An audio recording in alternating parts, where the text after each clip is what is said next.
What's going on, guys? It's Steve. So how can the Golden State Warriors defeat the Cleveland Cavaliers? Now, all Warrior fans are going to be happy that I'm making this video, but just remember, I'm just being objective. I'm not choosing sides. Even though I already have who I think is going to win, but that's besides the point. I'm not choosing sides. So the Golden State Warriors, how can they defeat the Cleveland Cavaliers? Now, the first and most obvious thing is to put LeBron James out of his game. Because you can't slow him down. He's just like Kevin Durant or Steph. Well, that's a little bit different, but he's like Kevin Durant. You can't slow him down. You just have to try and put him out of his game.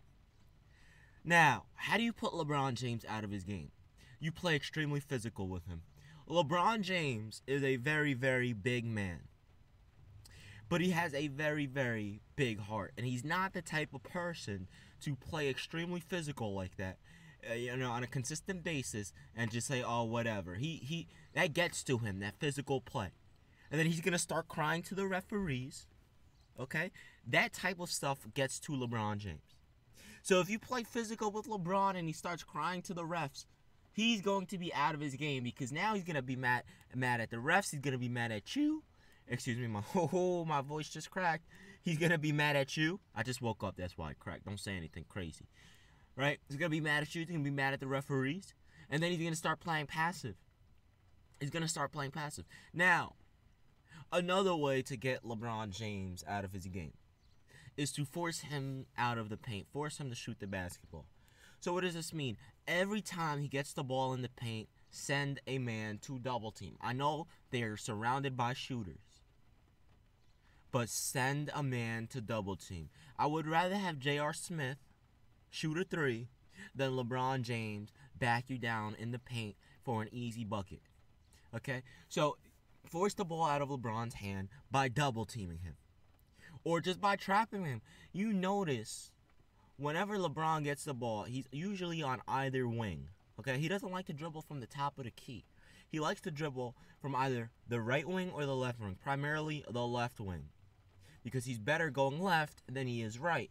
A lot of people don't realize that, but he's better going left than he is right. So you force him to the right wing and force him to take those tough turn in the air, line your body with the basket, jump shots. If you can do that, game over. Game over, because once he's out of it, the chances of the Cavaliers winning are slim. So the first step is to try and get LeBron out of his game. That's the most important thing the Cleveland Cavaliers can do. We all know that's LeBron's biggest knock, in my opinion. Okay, the biggest flaw with LeBron is that he gets too passive.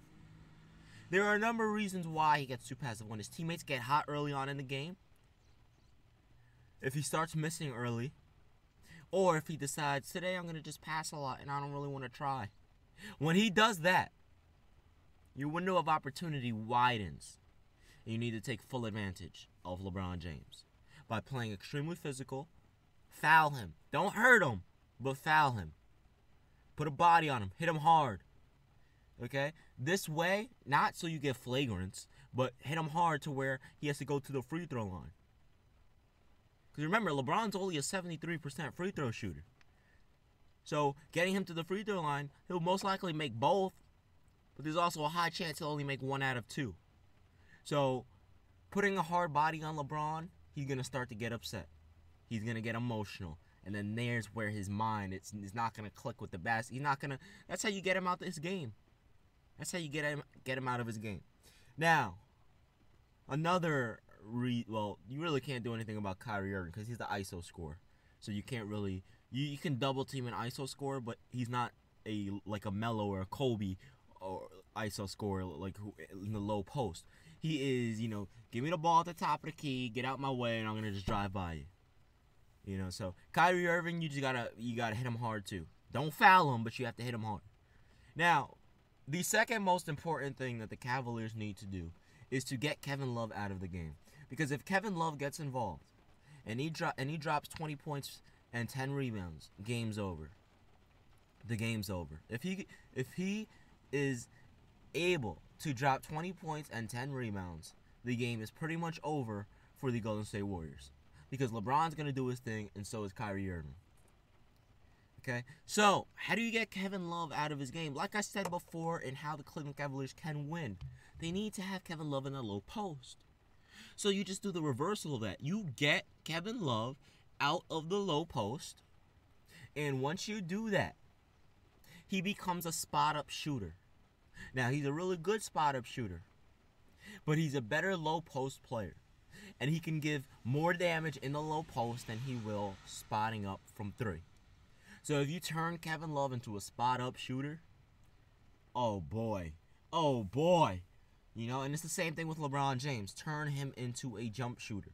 I'm not saying all threes, but turn him into a mid-range jump shooter. Like I said, people think you want to force LeBron right. Like, for example, Michael Jordan came out and said, I made a video on this.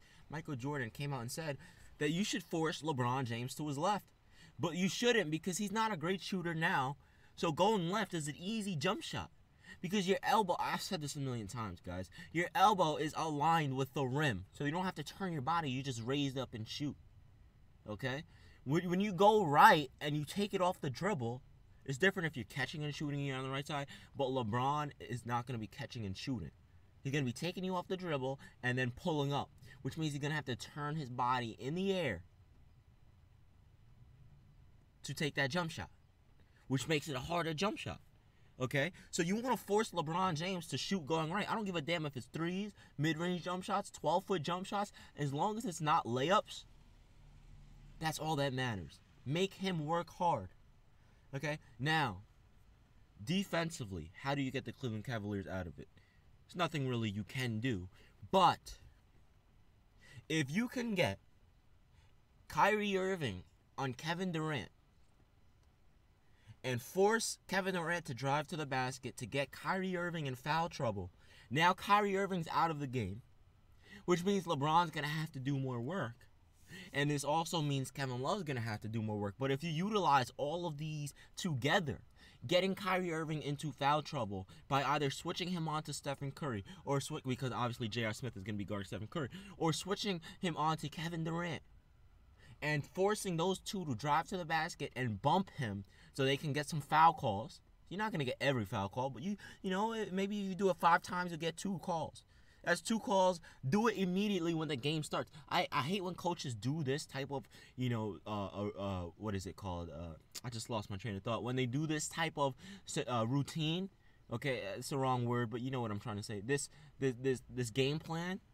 But they do it so late in the game that it doesn't matter if that player's in foul trouble. For example, they'll do it in the 4th quarter. That doesn't make sense. Do it in the beginning of the game.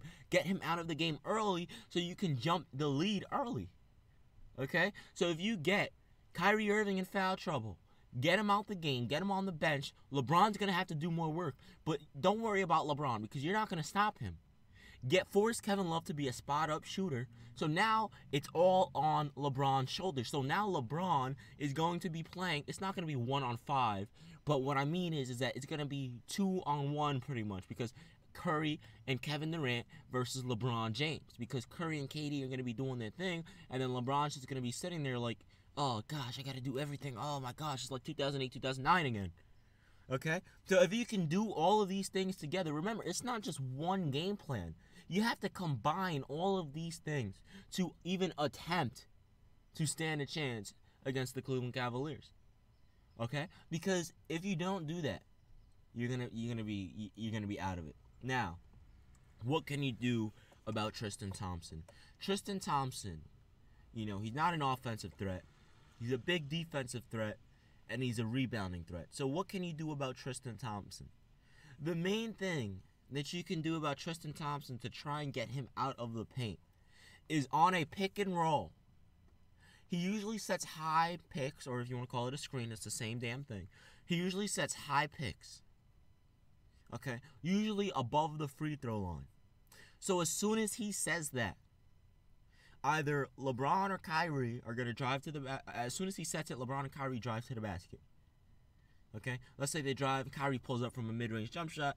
As soon as he shoots, whoever is guarding, let's say JaVale McGee's guarding Tristan Thompson. As soon as he shoots, box him out right there. Okay, above the free throw line. Don't let him get past you for that rebound. Now, this is all easier said than done, but these are the type of things that coaches go through with their players. Now obviously there's a difference between, oh, you got to do this and actually executing it. Like, for example, Russell Westbrook's interview, execution. There's a big difference. But this is how the Golden State Warriors can defeat the Cleveland Cavaliers. Now, there's obviously more to it. Like, for example, Kevin Durant is going to have to go off on the offensive end. Stephen Curry is going to have to go off on the offensive end. And all of these other players are going to have to do their role, like Klay Thompson and Draymond Green. But that's what's gonna have to happen. It's gonna be a crazy series, man.